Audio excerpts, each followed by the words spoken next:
जय हिंद फ्रेंड्स, मेरा नाम बाबा रामदास है और आप मेरा यूट्यूब चैनल देख रहे हैं दद्दा की खरी खरी। आजकल ना वो कोई एक हिंडनबर्ग रिपोर्ट है, उस पे अडानी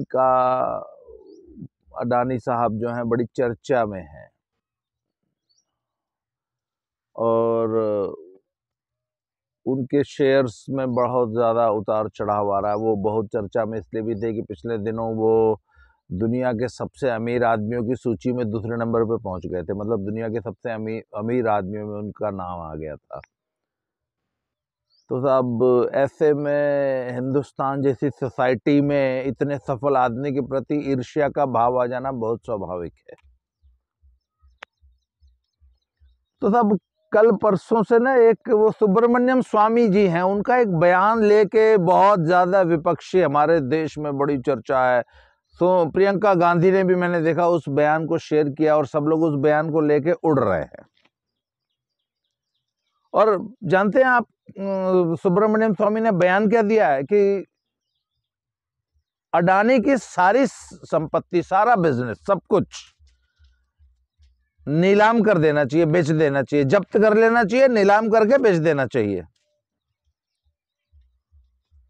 मतलब कहने का ये मतलब है कि यदि कोई बहुत बड़ा बिजनेसमैन, कोई बहुत बड़ा उद्योगपति जिसने सैकड़ों हजारों उद्योग बिजनेस देश में खड़े किए हैं और जो लाखों लोगों को आज देश में रोजगार दे रहा है, और शायद अगर टैक्स का जो कंट्रीब्यूशन जो है, अगर उसमें देख ली जाए तो शायद अडानी का आज की तारीख में देश में सबसे बड़ा टैक्स पेयर है वो। सुब्रमण्यम स्वामी साहब जो आज जिंदगी की मजे ले रहे हैं ना, जो उसमें भी है, शायद राज्यसभा में होंगे, पता है नहीं है, शायद पता नहीं मुझे। वो उसी पैसे से लेते हैं और टैक्स पेयर के पैसे से ही उनकी सारी मौज चल रही है। और वो ये चाहते हैं कि अडानी का पूरा बिजनेस जो है नीलाम कर दिया जाए, अडानी का बिजनेस बंद कर दिया जाए। मतलब अडानी को बिजनेस करने का कोई अधिकार देश में नहीं है। अच्छा, ये फिर वही है राजनेता जो कहते हैं कि देश में औद्योगिक विकास नहीं हो रहा है, रोजगार नहीं आ रहे, नौकरियां नहीं आ रही, देश की जीडीपी नहीं बढ़ रही। मतलब नौकरी भी चाहिए, रोजगार भी चाहिए, देश की जीडीपी भी बढ़नी चाहिए, औद्योगिकरण भी होना चाहिए देश में, देश जो है वो सबसे ताकतवर राष्ट्र बन के भी उभरे, पर कोई उद्योग नहीं होना चाहिए, कोई उद्योगपति और उद्योग नहीं होना चाहिए। ये है साहब इनका डबल स्पीक। अच्छा, मुझे ना वो याद आता है कि अपनी राजनीति के लिए बंगाल में पहले वामपंथियों ने और फिर ममता बनर्जी ने कैसे बंगाल को बर्बाद किया। आज से 50-60 साल पहले आपको मालूम है कि कलकत्ता और बंगाल जो था, हिंदुस्तान का सबसे ज्यादा इंडस्ट्रियलाइज्ड स्टेट था। देश की जो सबसे बड़ी इंडस्ट्रीज थी वो बंगाल में थी। फिर वहां पे वामपंथियों का शासन आ गया और वामपंथियों ने एक एक करके वहां के उद्योगपतियों को परेशान करना शुरू किया।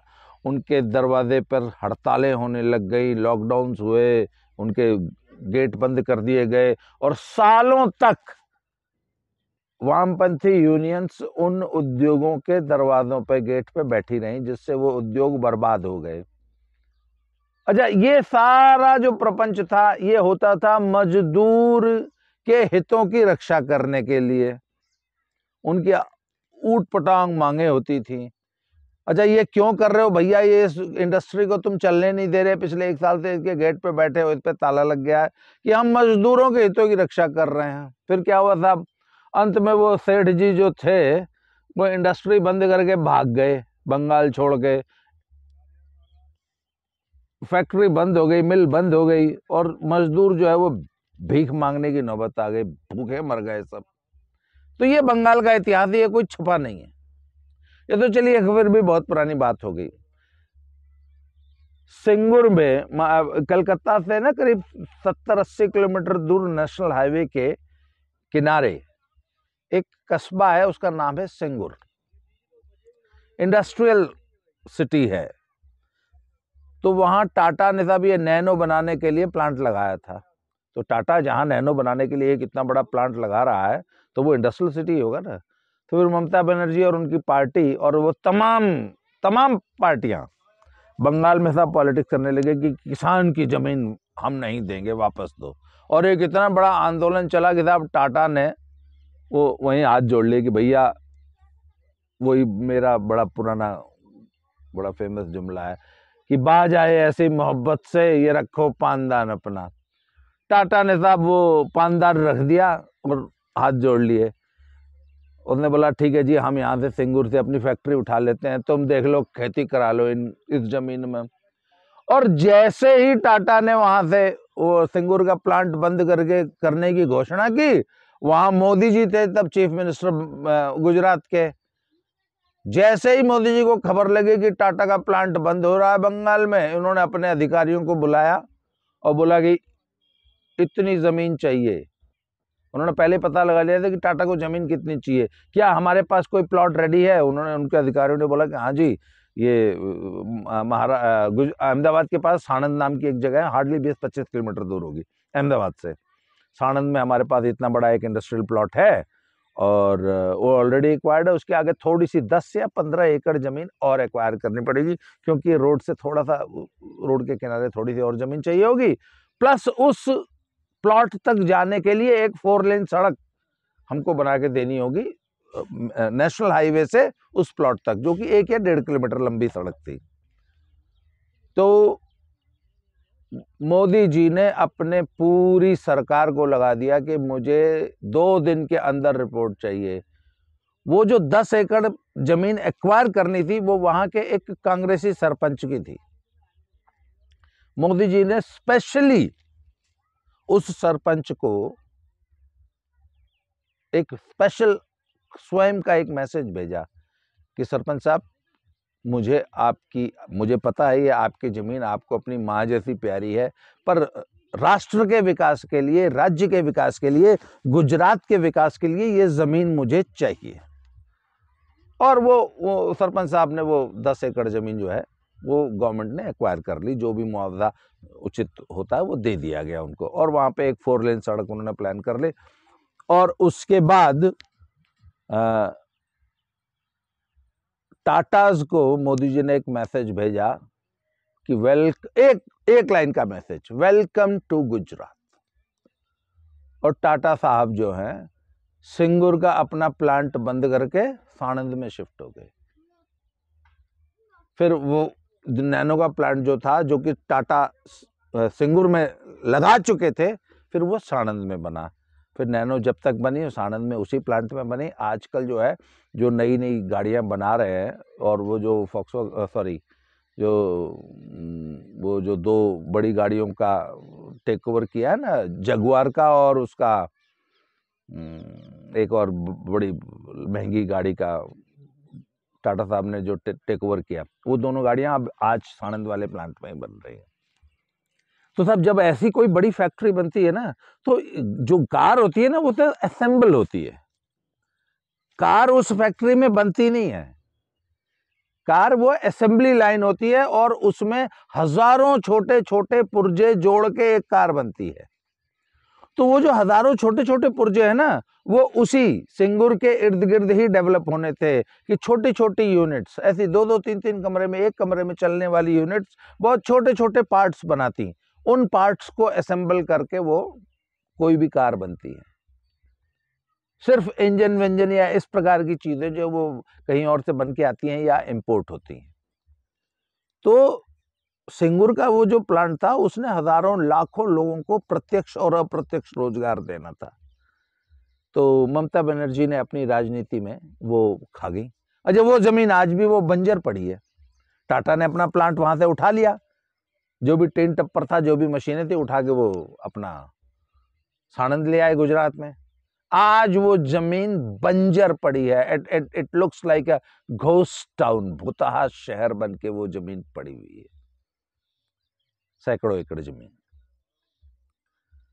तो सब जब आप अपनी राजनीति के लिए उद्योगपतियों के साथ राजनीति करते हैं, उनके साथ खिलवाड़ करते हैं ना, उनको निशाना बनाते हैं सिर्फ ब्राउनी पॉइंट स्कोर करने के लिए, तो वही होता है जो बंगाल का हुआ। अच्छा, आजकल क्या है, पंजाब में एक नई लहर चली हुई है कि जिसे देखो वही साहब धरना दे के बैठ जाता है, और धरने की इनकी मांगे भी अजीब अजीब है।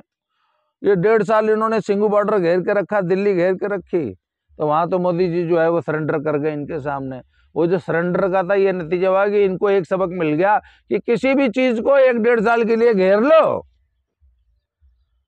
सड़क को घेर लो, सरकार को घेर लो, तो सरकार सरेंडर हो जाएगी। मोदी जी ने रास्ता दिखा दिया।